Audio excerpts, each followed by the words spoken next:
Muted. So good morning. We're going to talk about the ELRS pre-K updates this morning, and this webinar will be recorded and posted on our System of Support webpage on the OEL website. So for your colleagues who couldn't participate, it will be available. We're going to go ahead and just delve right into the ELRS pre-K updates this morning. And as you can see on your screen, these are the presenters that will be presenting today. We do have to apologize. Lisa Ray is not here with us today, but she is the point person for child assessment in pre-K and kindergarten. So I just wanted to point that out. If you have questions about child assessment, you can give Lisa a call or email Lisa as well. Before we delve into the overview, I want to make sure that you all know that right now you're muted. So if you would like to ask a question or make a comment, you can either type in the chat box or you can raise your hand if you want to be unmuted. I see we do have a hand raised. But we're going to hold off for just a few minutes. So if you do have a question and you want to ask the question, keep your hand raised in the box, and we'll let you ask your question in a minute. So we're going to do three key things today. We're just going to revisit registered users because we still have some users that are registering, and that happens throughout the year. In some instances, we're going to look at program data verification, and this is where each of the pre-K coordinators update or ensure that all of the classrooms data is correct for each classroom, and then so that the program data for each county is accurate for state and federal reporting. And then we'll end with child assessment data, and that includes checkpoints and reporting and aggregated program reports, classroom and school reports.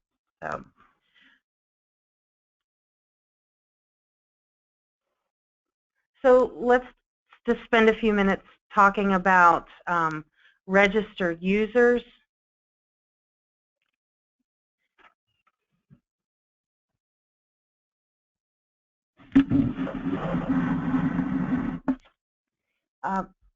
The one thing that we really wanted to talk about on the webinar was for registered users was ensuring that all teachers and ECATs are registered.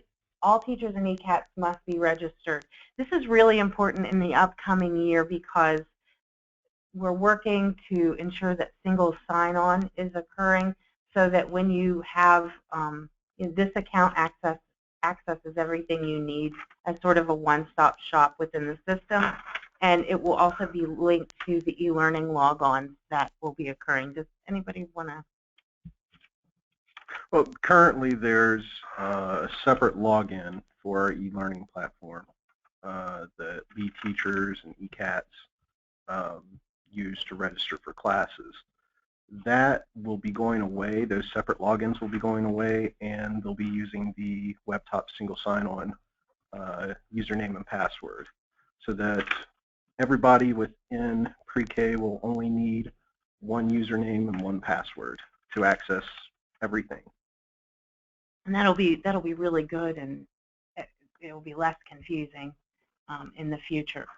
But because of that, the ECATs really need to be registered, and eventually a long-term goal of this process is to also link the classroom data to the registrants so that pre-K coordinators don't have to enter all of the information about their staff on the classroom data for each one. And that's not in place yet, but that's a goal that will be accomplished with this single sign-on process. Correct. We don't have any way of showing that yet, but on the database side, we do know that data already. Yeah. And so part of teacher in ECAT registration is that certification or authorizations must be current for approval. So when a teacher registers, he or she has to have their license number, and the license number automatically generates their endorsement. So if they're properly endorsed for teacher, as a teacher or as an ECAT, then you'll be able to see that. In fact, this is an example of what you should see, and as you can see on the screen, the endorsement should have, this endorsement in particular says preschool special needs. So if the endorsement is current, that's what it will show, is exactly what the endorsement is. If the endorsement isn't current, this is blank. It only shows certification data, license ID, name, and date.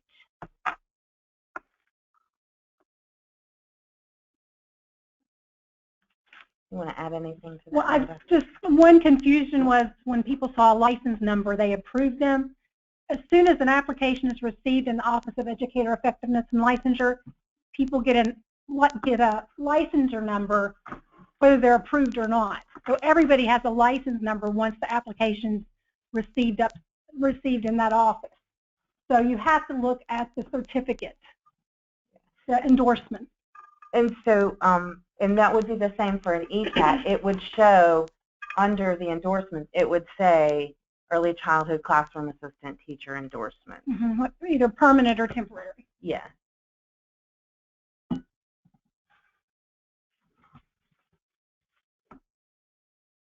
There's been some confusion on the endorsements for pre-K. We've had a lot of people that have people with an early childhood degree, but it is only K through 4. So you need to make sure you look at the numbers and make sure they have a pre-K certification. And these are the ones that are accepted.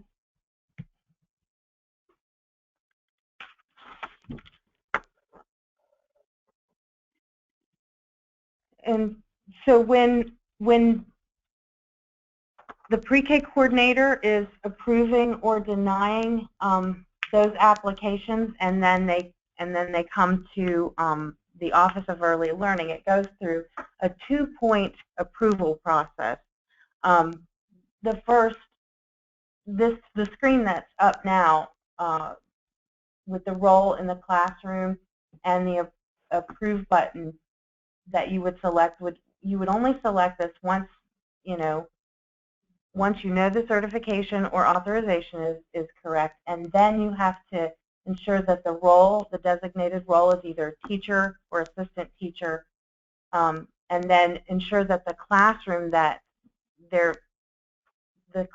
they work in is the one that's correct in the drop-down box before you approve. And then if all of that is correct, then you approve. If not, then you deny or reject. Right, reject. Reject. Yeah. You would reject the applicant, and then you know that there's follow-up that needs to take place.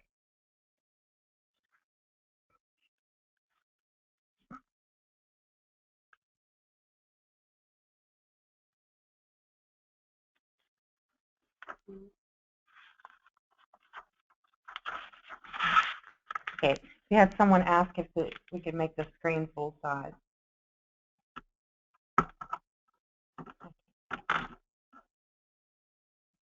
Just a moment.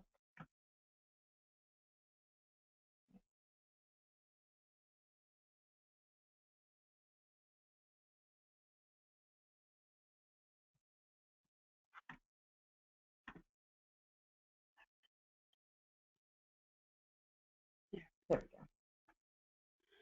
Okay.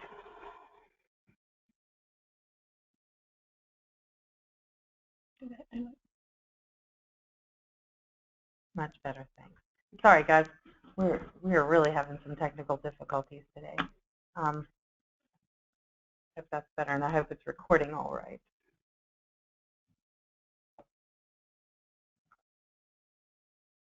All right. So,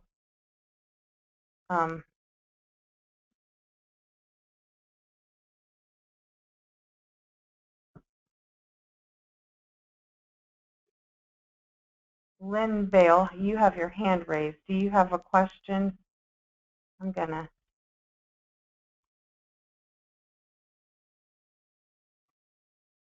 I unclicked that hand raise. So, okay.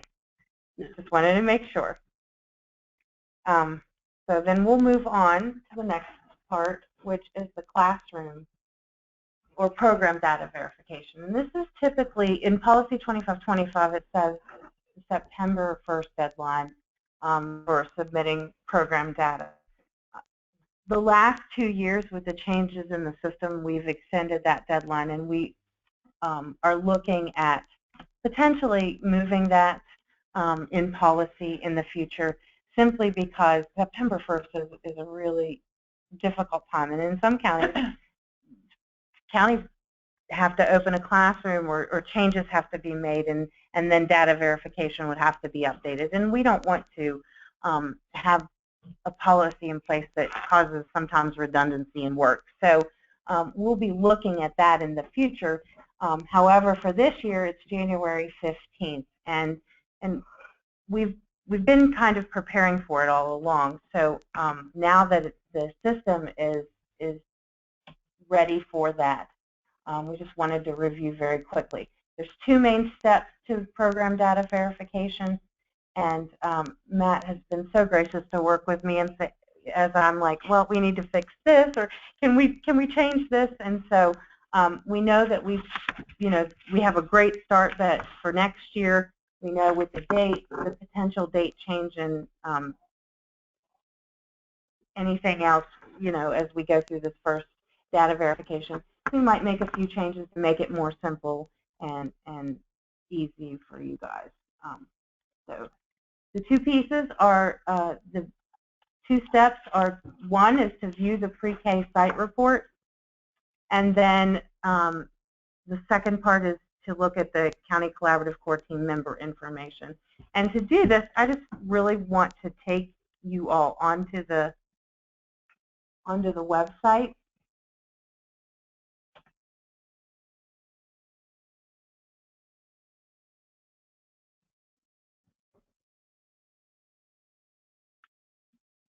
I'm just going to take you right in. And for some folks have already verified their data. Other folks are working through some things, but I just want to take you really quickly through it. The first thing you do is click on View Pre-K Site Report, and when you do that, you should download a PDF. And there were some instructions that came out with the guidance in the email, and you'll notice that there are main headings at the top. The guidance that was submitted includes each of those headings, and then guidance on what in particular we're looking for. So if you have initial questions about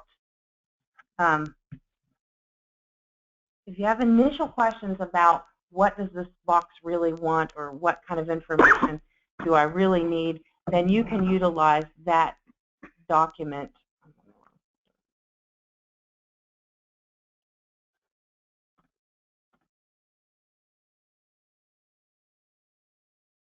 You can use those instructions to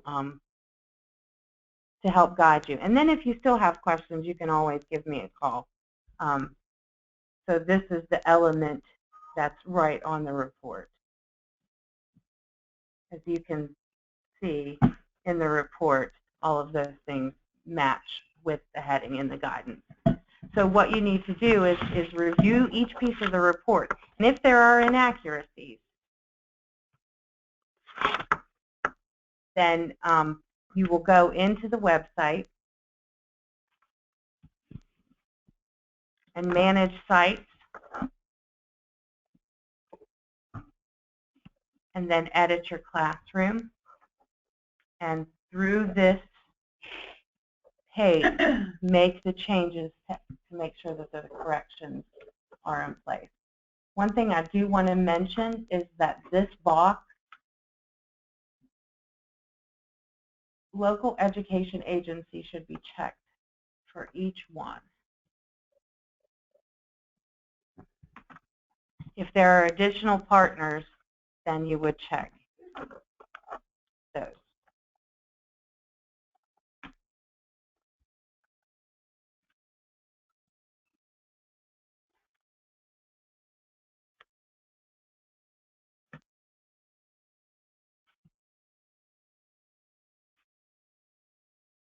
Okay, so you view the site report, you review the information, correct any errors in the Manage Site tab, and then once any inaccurate or missing data has been updated, then you return to the Verification tab and pull up the site report again just to review, make sure your changes were saved. And once all of that information in the Universal Pre-K site report is accurate, then you go on to the second major part of data verification.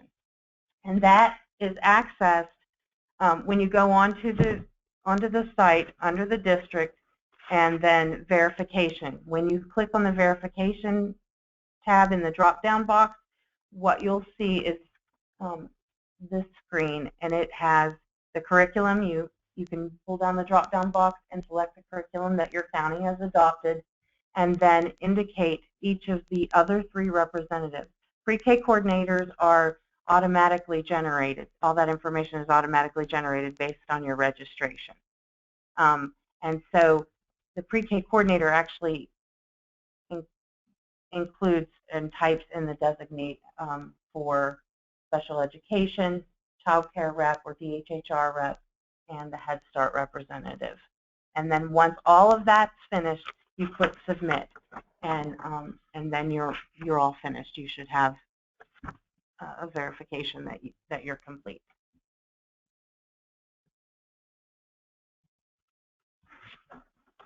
All right, so next, this is Monica. We're going to talk about the child assessment reporting data, and typically Lisa would do this. As Janet mentioned, she was unable to be here today, so I get to stand in and help out with this, and Matt's also here for clarification.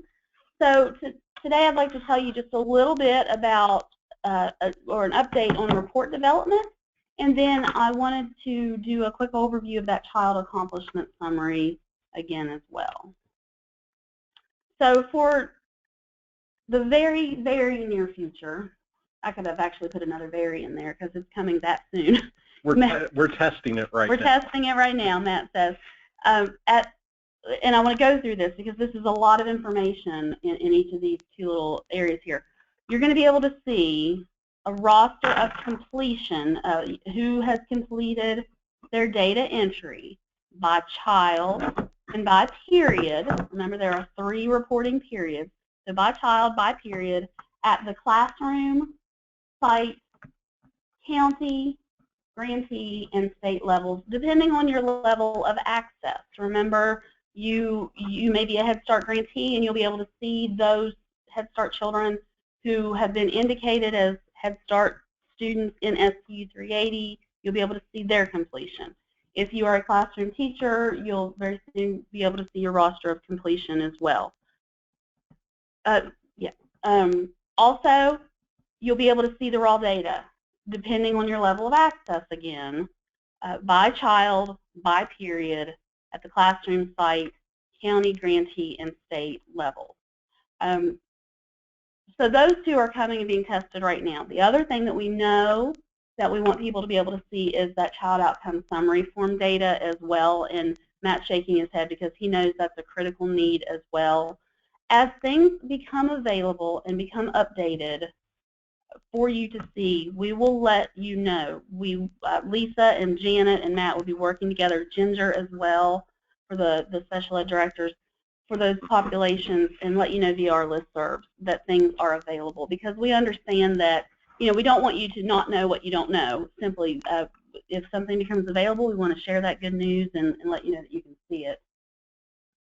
Also, in the very near future, which I'm really, really excited to say that today, this morning, Matt rolled out this particular access for district administrators. So if you are a county pre-K coordinator, you can currently see this data at this point in time. This is your outcome data. And you, depending on your level of access, will be able to see by class, site, county, grantee, or state, depending on your level.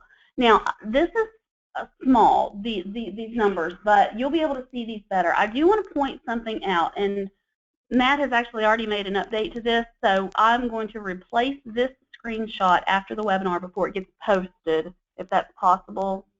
Might not be possible, but we will clarify in an email what this data means. Oh, I'm sorry, I went to the wrong slide. So we're looking at our data now for pre-K. And this P1, of course, is period 1. You can see where I'm, well, I don't know if you can see where I'm mousing over or not. If you look under number and numerical operations, you will see that in this particular classroom, and we're at period 1, which you would be able to use your drop down for period 2 and so on after whenever that time comes. The average for functional counting of the students who had data entered was, and I apologize that it's difficult to see, 2.37. There, next you'll find parentheses. You'll find two numbers here. The first number is the number of students who have data entered for this particular classroom, and so there were 19 students whose data were entered. And then this is where the change has occurred. The red number that's reflected here, as it shows right underneath the period 1 drop-down, indicates the number of students who are at that developing level or at that 1 level. But what we want to show, because when we're looking at the campaign for grade level reading and looking at how we're closing the literacy achievement gap, we want to be able to report the number of students who are at standard or above standard. So Matt has actually transversed that so that it will read green indicates the number of children at the at standard or above standard level. Is that right, Matt? Yeah. So you'll be able to see that. And this just became available this morning. About an hour ago. About an hour ago. And so we will be sending out guidance how to get to that for county pre-K coordinators, district administrators. If you log into ELRS right now, there should be a menu item that says outcome data. And depending on your access, you may see one of two items. I think it says pre-K district and kindergarten district. And if you're also the coordinator for kindergarten, you'll be able to see your kindergarten data as well at the district level. Now, the reports have been created. However, I haven't created the interface in which we can drill down by location, by teacher, and the other one is Head Start grantee. Those reports exist. However, I haven't created that interface yet. So it's there. I've just got to, create that interface, and you'll be able to drill down and see all of your outcome data. Mm-hmm. Furthermore, in the screenshot, you'll notice that there's a drop-down that says 2016 period 1. It is my intention to, hopefully in a month, to load all of the data from the old system, from the old ELS, excuse me, and you'll be able to drill down through that data as well in the new system. That's good. Good, good. Again, I'm looking at some of the questions that are coming across. One was asked, why are we muted? And that's so we don't have all the background noise for everyone. If you have a question, you're more than welcome to type it in the chat box, though, or you can raise your hand and we can unmute you. Looking here at other questions, will the red numbers still be there in addition to the green ones? We really hadn't talked about that. What our plan was to show the ones that were at or above standard. Matt? We can do that. However, depending on people's screen sizes, I don't want to show too much data.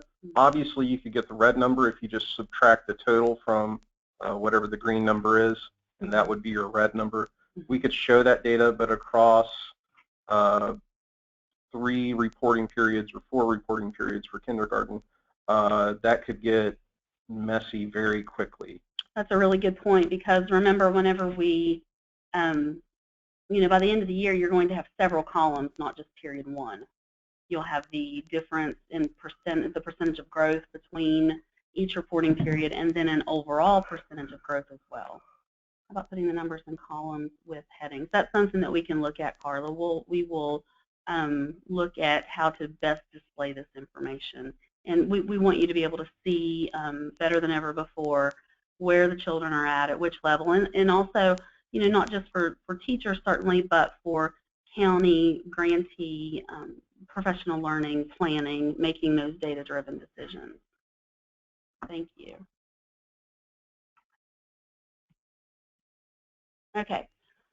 The next thing that I wanted to show you is the Child Accomplishment Summary. Now, we've used this Child Accomplishment Summary for years, of course, and you know, we just wanted to kind of go through this with you again and look at this, so that we wanted to let you know that if you see this blue box here, this is where the immunization data used to be housed. Now, as of July 1st, 2013, I believe, or maybe 12, I apologize for not knowing the exact date. For some time now, we have not been required to enter immunization information in WVIS. It's been required that that information be entered into West Virginia SIS.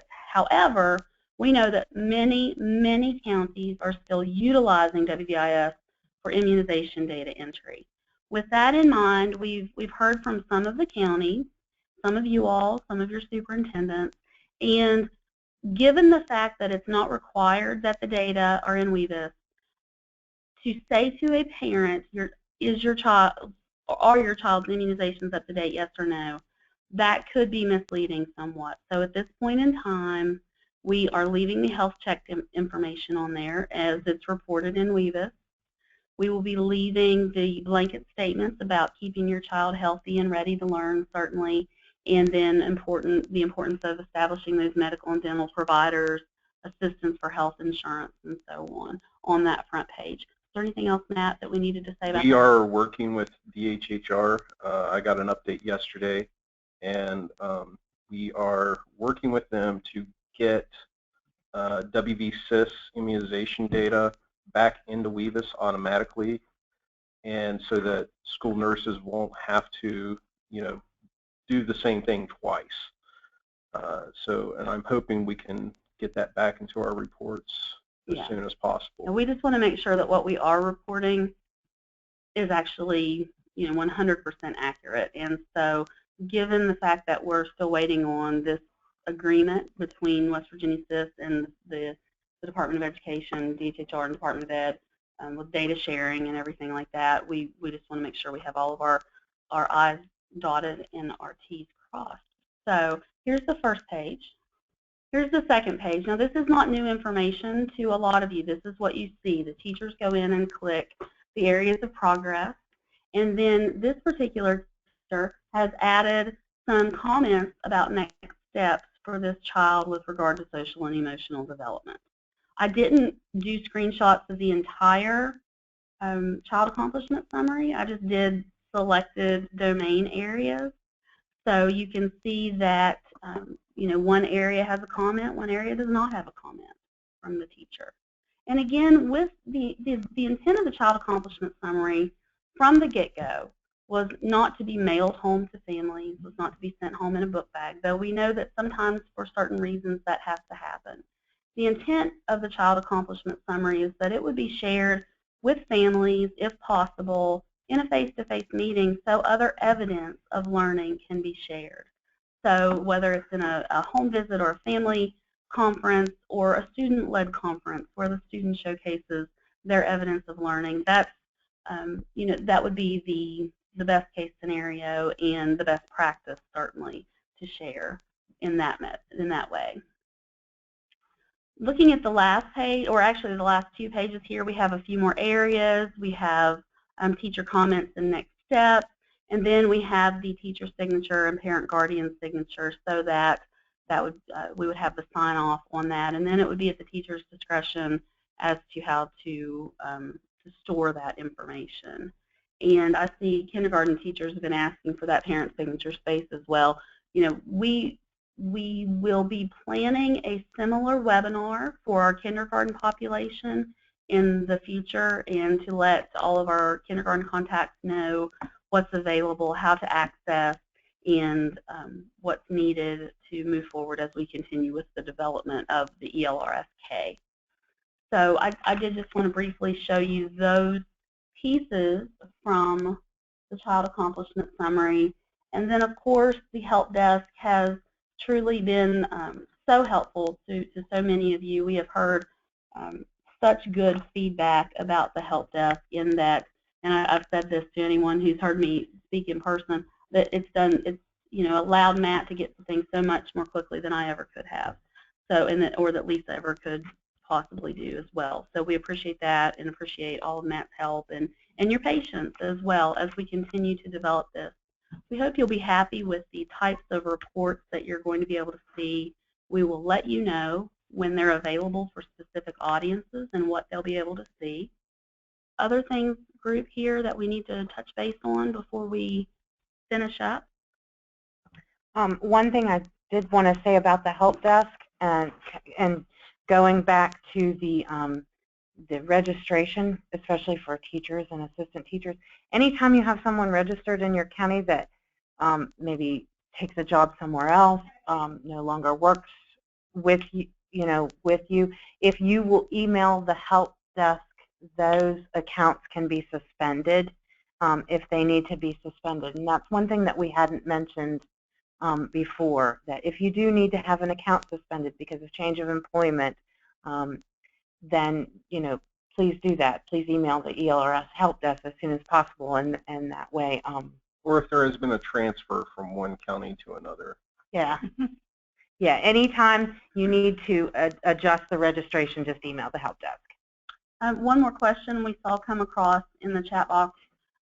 Will you know the children in each classroom with IEPs? And the answer to that is yes, because that child outcome summary form flag will be on the roster of completion. Whenever you see your class list, whether you're at the county level or at the classroom level or whichever level, you'll be able to see whether or not that COSIP was required and whether or not it was completed. And you'll be able to, they will be able to do a cleanup as soon as we get done testing. You'll be able to drill down to the classroom, to the individual students, and be able to look at their reports and modify their, clean up their COSIP. Much like the cleanup that we had in place before. We know that special ed directors and those who were assigned to early, pre-K special ed folks who weren't looking at all that, they had that cleanup tutorial. We'll redo that tutorial so that it's reflective of the reporting system. Some of you have asked as well, I see it popped up a couple of times, about grades 1 and 2. We still have that rollout fully in place, the intent of that fully in place, I guess I should say. We know we've been charged with closing that 3rd grade reading achievement gap, and we know we have to show how we're doing that before grade 3. So policy 2510 is actually getting ready to go to the state board in February. And at that point in time, we had hoped it would go in January, but it will be going in February, the plan.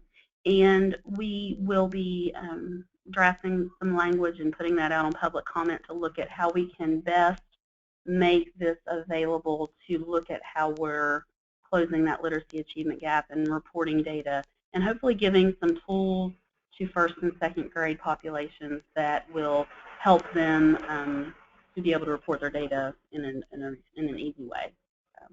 Will reports be available by age, 3 and 4 year? That ultimately would be an intent that we would be able to do. Absolutely. We want to make all of these things available. We know that it takes time, and we're so thankful that we have Matt as our Office of Early Learning developer. He focuses all of his time on us, and so that's good. So that's something that he would be working on as well. Anything else, guys? Any questions? Lisa did want me to mention in her absence that the window opens on January 15th. Next Friday. Next Friday for the second reporting period for pre-K. And if you have any questions, as you know, as your teams talk about the ELRS pre-K update webinar, please feel free to email the help desk with any questions or anything you need. Thank you very much.